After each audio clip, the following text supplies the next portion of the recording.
Good morning, everyone.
Good morning, Sharon.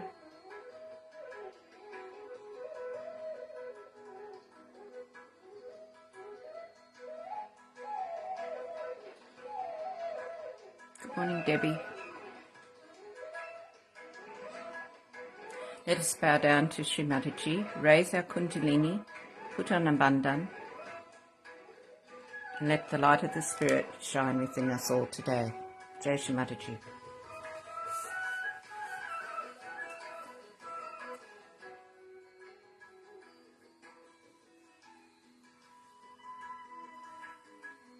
Good morning, Kirsty.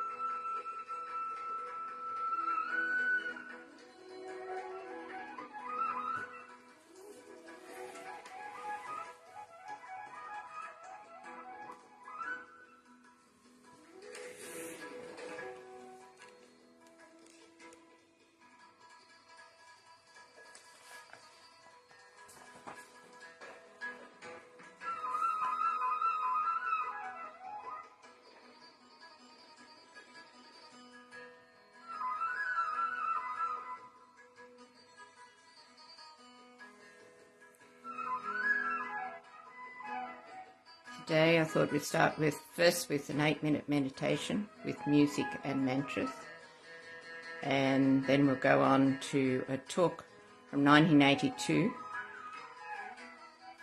which was done at Nightingale Ashram, London. Sorry, I got that one wrong there. This was also in London. Dedication, Compassion and Truth. It's probably from the same place. And I'll play 20 minutes of this talk, followed by the last 5 minutes where there's a little puja done to Shri Mataji, and she's wrapped in blue sari. So let us get started with the 8 minutes meditation.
Shri Ganesha Sakshat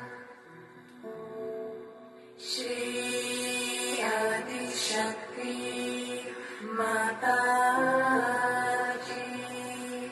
Shri Nirmala Devi Namo Namaha Om Tvameva Sakshat Shri Ganesha Sakshat Shri Adi Shakti Mataji Shri Nirmala Devi Namo Namaha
Shri Mataji, please come into our brains and our hearts today.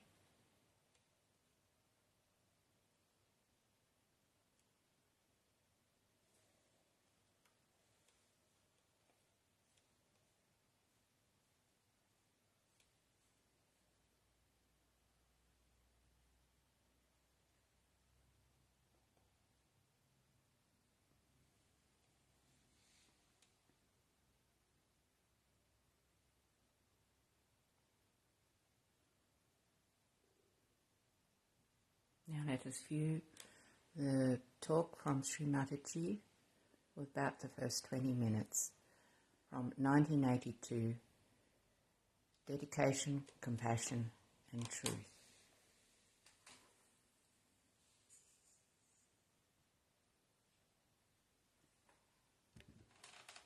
Oops, one moment.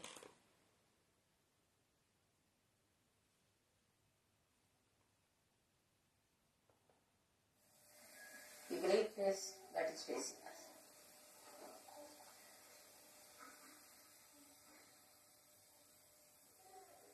This is one of the illusions that works out for people who do not realize it mentally, what they are in for. Where are they? What have they found? What is self-realization? What is its magnitude? How far they have to go? Why are they chosen? What is their purpose of life? How far they have come up? How far they can understand? All these things are beyond the grasp, and one gets stunned. One doesn't know what has happened to him when he got realization actually.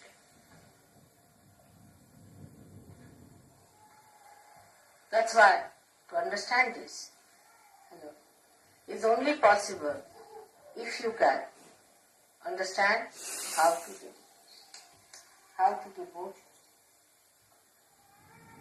If you want to analyze anything on the basis of your rationality, you are too stunned.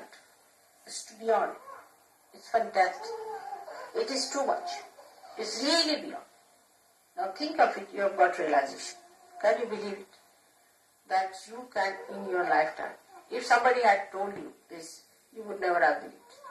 That how can you get your realization in this life? Of course you are seeking, because people are saying you have to seek, also you felt you have to seek. But you never thought that this will materialize like this, that you will get your realization. Then after getting realization, you could not feel what it was. Just if you are dropped into the ocean and you don't know what is the dimension of this ocean. How far you have gone into? What is it? Where are we? What is our purpose? To add up to all the mess, we become thoughtless. So you cannot even find out as to rationally what it is. So the immensity of this experience, the glory of your mother's coming,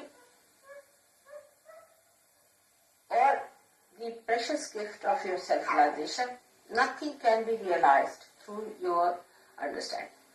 Try to think. What have you got? Can you measure it with your understanding? Can you understand what has happened? No, you cannot. Because rationality cannot give you the dimensions into which you have fallen. The rationality is actually broken. There is no rationality left now to even communicate as to what you have been seeking and where have you landed. So the only method you have got now, or only way is left to you, for a drop which has become an ocean, is to dissolve more in the ocean, so that you feel the ocean at least, and to communicate with other drops in such a way that you know the whole through all of them.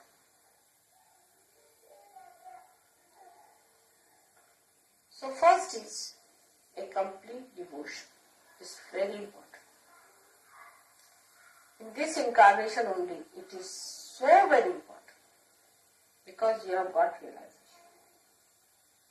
If you did not have realization, alright, murmuring souls, alright, half-baked people, alright, misbehaving, alright. This can be forgiven, that can be forgiven. Everything is forgiven. To look at it, everybody thinks that mother is forgiving us. That's not the point.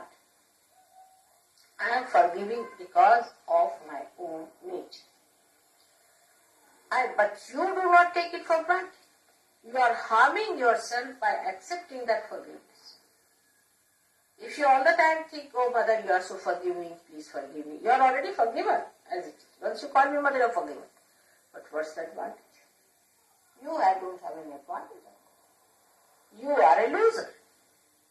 At this point, at least rationally, if you understand, then you will understand what is a devotion.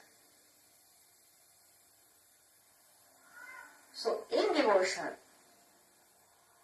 of Sahaja, one has to realize that the things that are in Sahaja, that you have seen in Sahaja, are beyond your mind. First thing. Definitely they are beyond human conception. So on human level, you do not discuss that and you do not talk about that. But on the collective level, you can talk. And when you come to the collective level, then you have to understand that relationship with me is more established, better established, if you establish your relationships with others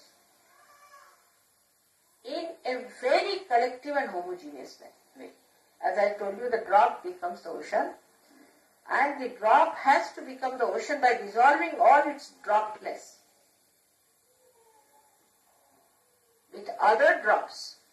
And all the drops dropping their dropness become the ocean ultimately.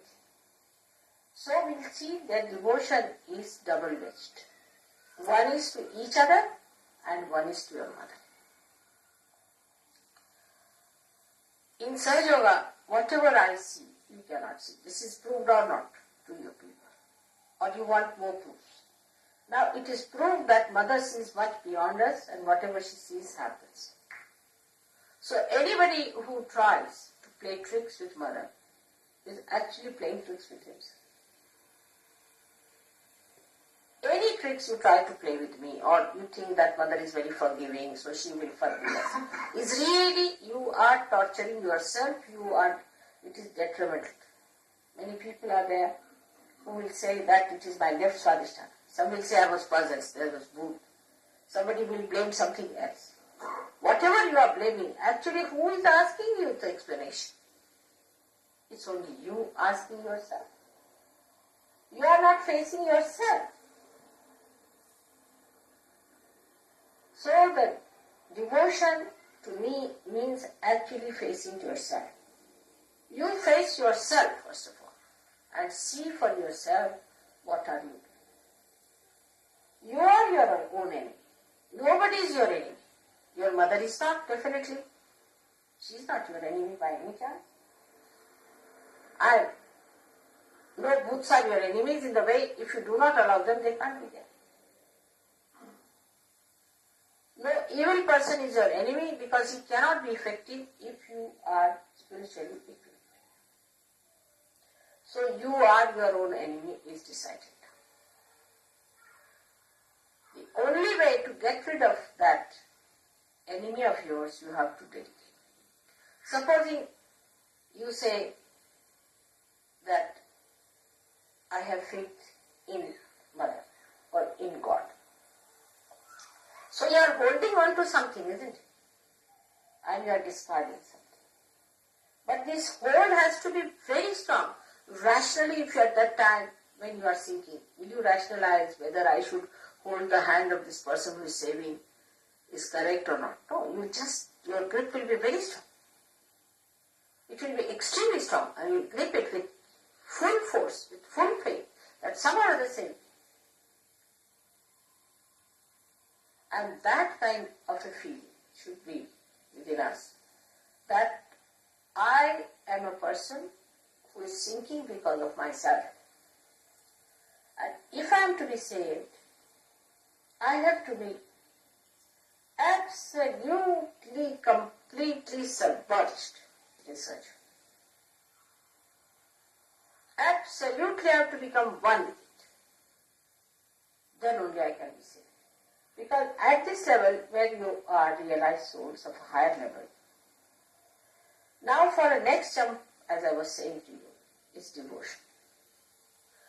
Anything else has to be secondary under the circumstances. If it is primary and your attention is still on that, then you cannot have this second jump. First jump you have already done, you have got your realization. But from first jump to second jump, you worked hard, you have come to the second jump. In the second jump, you have to face it up. You should not feel disgusted with yourself, not dejected with yourself or nothing, but treat yourself as a separate entity. And dedication is actually turning back to yourself and looking forward towards the divine personality in you. Once there is divine personality in you, there is no problem of devotion. You just become one with it. You start enjoying it. But this rationality is the worst thing. That plays tricks with you, which deviates you from understanding that whatever life you have led so far has been on a very material, gross life. You came out of it, you have grown out of it, you have come up. Now, to blossom, to become fragrant, you have to give up rationality. That's a binding. Try to avoid rationality. Try to avoid arguments. Try to avoid giving reasons, and even now I find sometimes Sahaja yogis give an explanation of psychology. She might be insecure mother. This is typically somewhere read in the book because of insecurity somebody does that. Actually, now we have seen in Sahaja Yoga that most of the so-called insecure are the most aggressive. They play tricks with others, spoil their lives, and enjoy it. They are the greatest sadists ever born. You have seen this. She's insecure, and that's how they play tricks with us. Now, once you understand that you are not to play tricks with yourself, why do you want to play tricks with yourself? You have to be yourself, that's all. We should not be our own enemies, are we? So once you start facing yourself, you will like yourself. You won't feel disgusted. Because that what yourself I'm talking about is glorious, is beautiful, is without any kalank on that, is absolutely detached. But first of all, your attention has to accept it, that this detachment is my life. I'm a different personality. Detachment is my nourishment.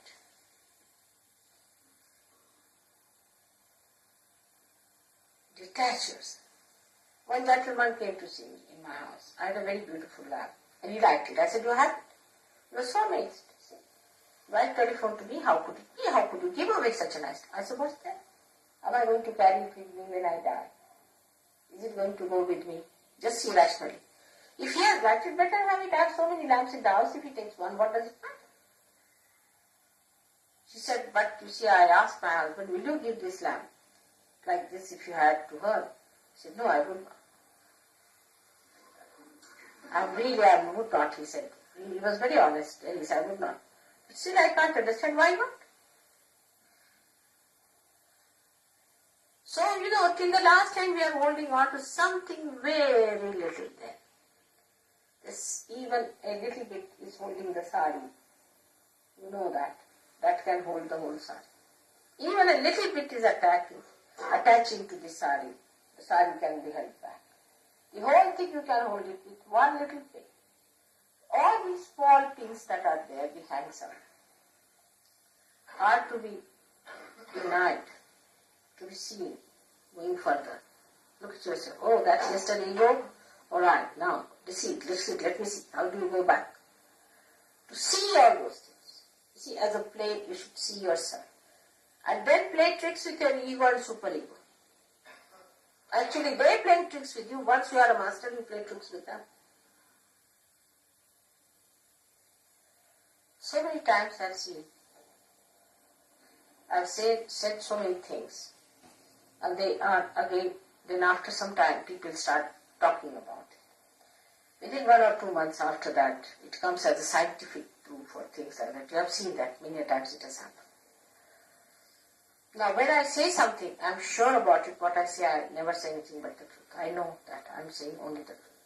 But I do not go inside and find out whether it's the truth or not. I don't read a book to find out. I don't ask you. I have faith in myself, full faith in myself. Whatever I say is the truth. I know for definite that whatever I say comes out. But that's not your case. That's not your case, that whatever you say is the truth. So first you have to establish the state that whatever I say will be the truth. Now how do you do? The term should be such that whatever you say should be the truth. Ultimately it will come out as truth. And that is why the dedication should be there. What dedication? Why should I tell lies?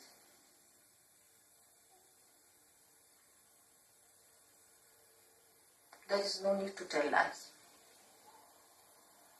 Even if I tell lies, it will come true. In my case, so-called lies. They are never lies. If I say to somebody, he is a bad man, apparently to your mother, he is such a fine man. How can you say such a thing about him? We had one Mr. Michael like that. Oh, he is such a loving person, mother. Well, somebody said, mother, are you jealous of him? Up to that extent, you know. But when he showed his real teeth, you see, then people.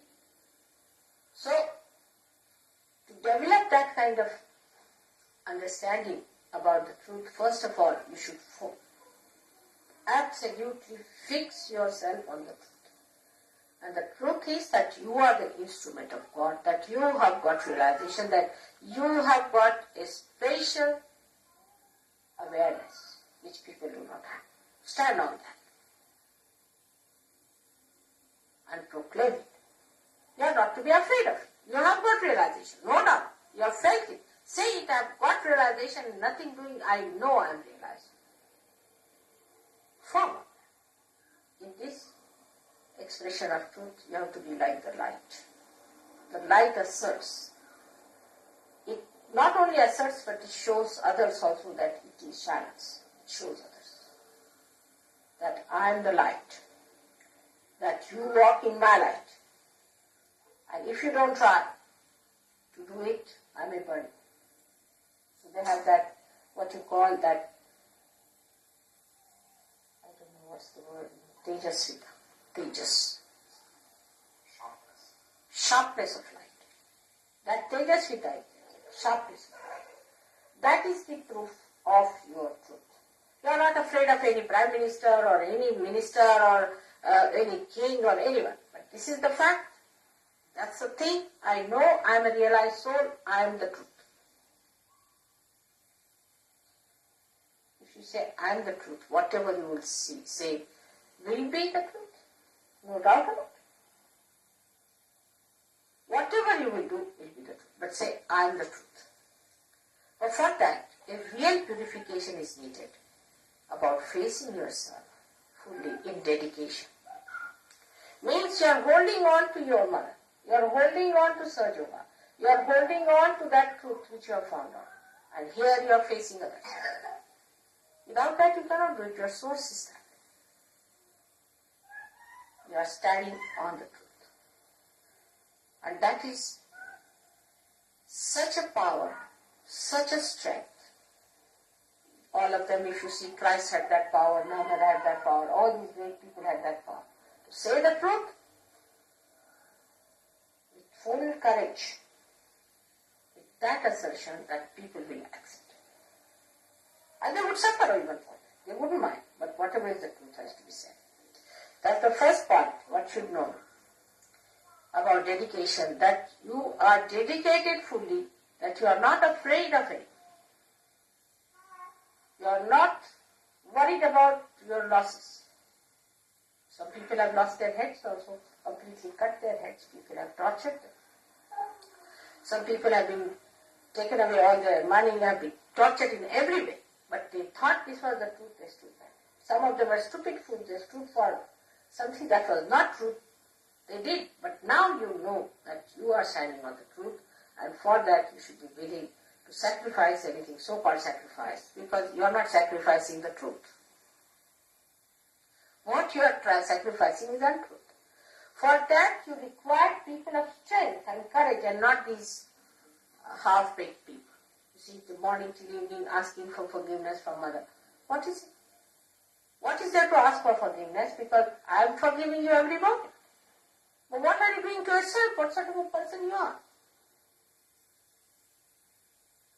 Think about it, that you have to stand on the truth. For that, you have to be a strong, courageous person with that sharpness, that tejasvita within you, of the light, of the big warmth. But at the same time, you have to have complete dedication. Supposing there is no oil in this, it will all go off. It has to have oil. It will go off. So the dedication part is the oil in you, is the attachment, complete attachment to your source. That's the dedication. But that dedication should not give you any other ideas but of a light which shines, which corrects others, guides the path of other people. If that is not so, then the source that you are tapping is not coming to you fully, and that your light is not burning properly. So, into dedication when you go, you must not think that it is any surrendering, the so-called surrendering, that you become like a cabbage. That's the idea people have, that you become like cabbage. But you become dynamic. You become real power. Not of destruction, but of construction. I mean, for destruction you don't need much power. Only for construction you need power. For destruction, how much do you need? Very little. You can destroy the whole thing in no time. But for the construction, you really require great power. And that power, sustained power, flowing power has to be there. For that, dedication is needed. Holding on to your source of power, you have to stand firm, courageously, without any fear. That's the truth. That's the truth you have to achieve. That's very important. But this is only one side of the story. That's not sufficient. Just being the truth, the aspect of one side is there. But the other side of it is that when this source comes to you, you become the compassion. The truth and the compassion are one thing. You won't believe, but it is so. Like the wick and the oil combine to form the light. It is the burning of the oil gives you the light. In the same way, the compassion gives you the light. There's no difference whatsoever. Only the state is different. That you cannot see the light, which is oil, and oil, which is burning. So compassion is the one which is the source as well as your store. So from the source of compassion, you get your compassion. You see, I have seen people, they want to have compassion for me. They want that I should love them. But reflect it back. Do they love others like that? I have known people, say for one person, says harsh things to others. One comes and asks me, Mother, forgive me for that. Or does something harsh just for the whim of the mind. Mother, forgive me. But when you ask for that, I would like to know, have you given compassion to another person? Even after getting forgiveness from me, that source of forgiveness, that source of compassion, have you given compassion to others? Have you been compassionate to others? You see, it should not be one-sided. If you are taking the advantage of my compassion, it should not be one-sided, that you use it for your own benefit and forget about it. Then you will never grow. You will never grow. If you have to grow, then you must store that compassion with you. Whatever compassion I've given you, love I've given you, you must store that with you. And give that back to others. We'll leave that video, and if you wish to watch the rest of it, which is about 2 hours long, I'll post the link to it. But I'll also go, after we've had a quiet meditation, to the end of it for about 5 minutes, where yogis do a little puja to Shri Mataji.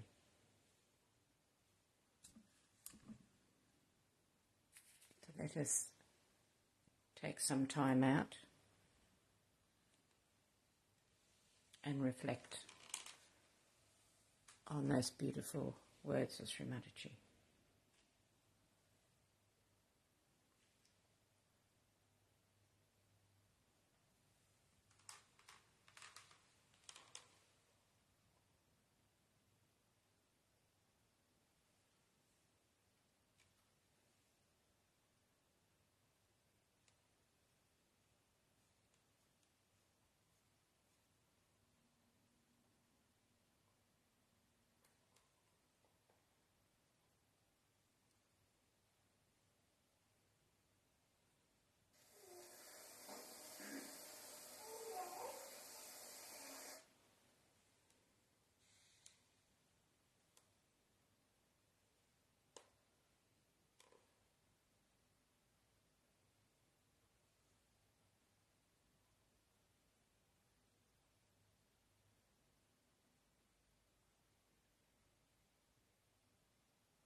Thank you. बोलो श्री आदिशा श्री माताजी Shri मनादेवी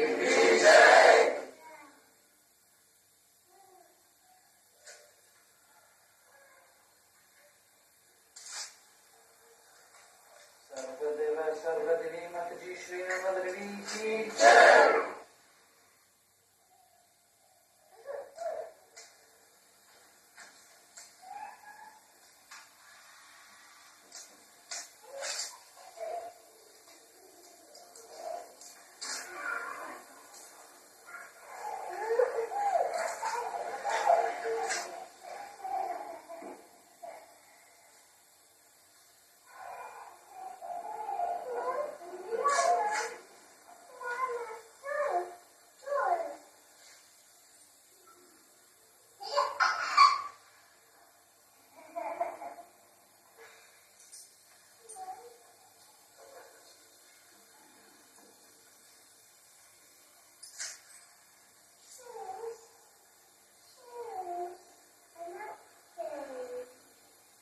Very sweet of Dr. Singh to give such a nice job to him, isn't it?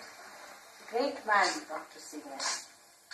Dr. Singh ambassador जो Spain के हैं, और उनको यहाँ से हमने सहयोगी भेजा, उसको head of the translation department बना, क्योंकि वहाँ हमारा सहयोग काफी जम गया. But we wanted some English surgeon to go there. He knows Spanish also. But Dr. Singh is taking so much interest and bus.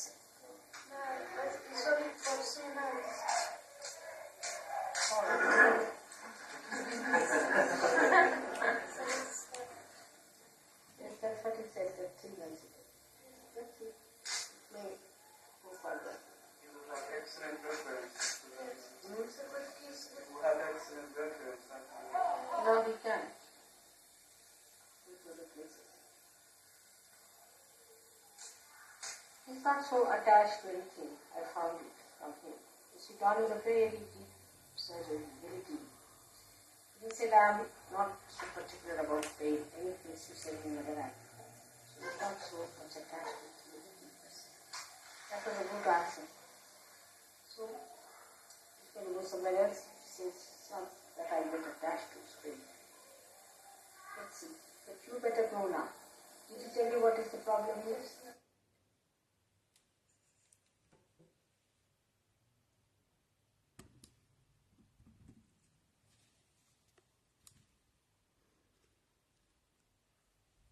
We'll leave that talk now, and when you're ready, you can finish up your meditation by bowing down to Shri Mataji, raising your Kundalini and putting on a bandhan. Thank you for everyone for joining in this morning, and I hope the light of the Spirit shines through you all today. I'll put on some music called a devotional song, divine music for meditation.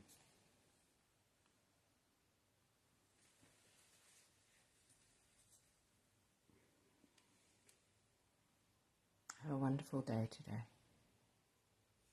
Jai Shri Mataji.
Shri Mataji.